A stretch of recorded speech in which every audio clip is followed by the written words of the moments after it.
हमारे पास 1 दर्जन मुख्यमंत्री के चेहरे हैं, तो मैं इसको पार्टी की खूबी मानता हूं कि मोदी जी का नाम और काम ये सबसे पहला कारक है जो भारतीय जनता पार्टी को सत्ता तक लेके जाएगा। 13 दूल्हा और एक दुल्हन 14 जना है, बताओ सब अपनी चिंता करें, मुख्यमंत्री बन जाओ, हमारी सरकार आ जाएगी। लंबी लंबी बातें करनी, मोदी जी ने यह कर दिया वो कर दिया, कट नौचुला ने धूड़ कर दी, कट कर दी।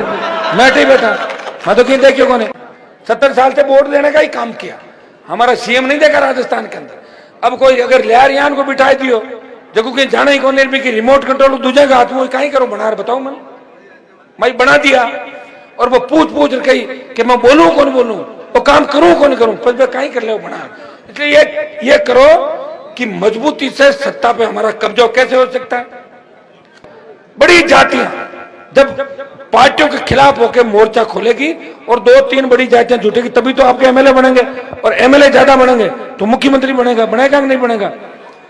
या तो किसी ने प्रयास नहीं किया, अट तो रे शांति ना जगह मारो काम कर नहीं तो गहलोत ने छोड़ में वसुंधरागंज जाऊं। मुझे कल कोई गिनती करा रहा था कि हनुमान जी आपके समाज के 25 नेता भाजपा ज्वाइन करें, मैं कि बाहू कहीं फर्क पड़ जाए, को काम ही हुई है, कणाई भाजपा कणाई कांग्रेस कणाई कटे कणाई कटे धंधो है, तो ठीक है टाइम पे करे ताकि घर बैठा हूं मान बिठा जाओ ना।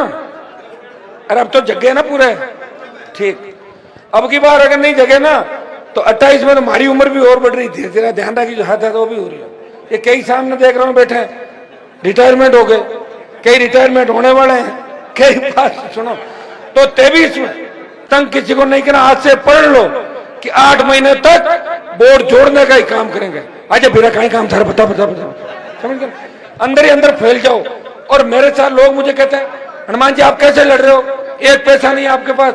मैंने कहा मुझे जरूरत नहीं पैसे की, हर गांव में 10 नौजवान चाहे उसकी कोई सी भी जाति है वो बैठ के ये बात जरूर कहता राजस्थान के अंदर कि लड़ाका तो एक ही है, हनुमान बनी वाले। ये बहुत बड़ी बात है कि राजस्थान के हर गांव ढाणी से हर गरीब की जो दुआ निकलती है, हर पीड़ित की जो उम्मीद है कि हनुमान जी आएंगे मुझे न्याय दिलाएंगे।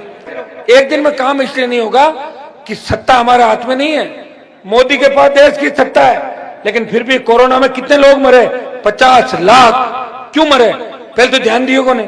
लोकसभा में भाषण दे रहे थे मोदी जी हिंदुस्तान में कोरोना नहीं आएगा, जब मैं करनी बैठा मैं जाने कोई भगवान हो बात हुई लेंगे तो कोरोना बच्चे उठे तो आ जाऊं ज्यादा तो एमपी 2-3 मंत्री चले गए, 15-20 एमपी चले गए ऊपर, और क्यों बहुत जबरदस्त कोरोना आ गया, फैल गया छुप जाओ ऐसे लोगों को।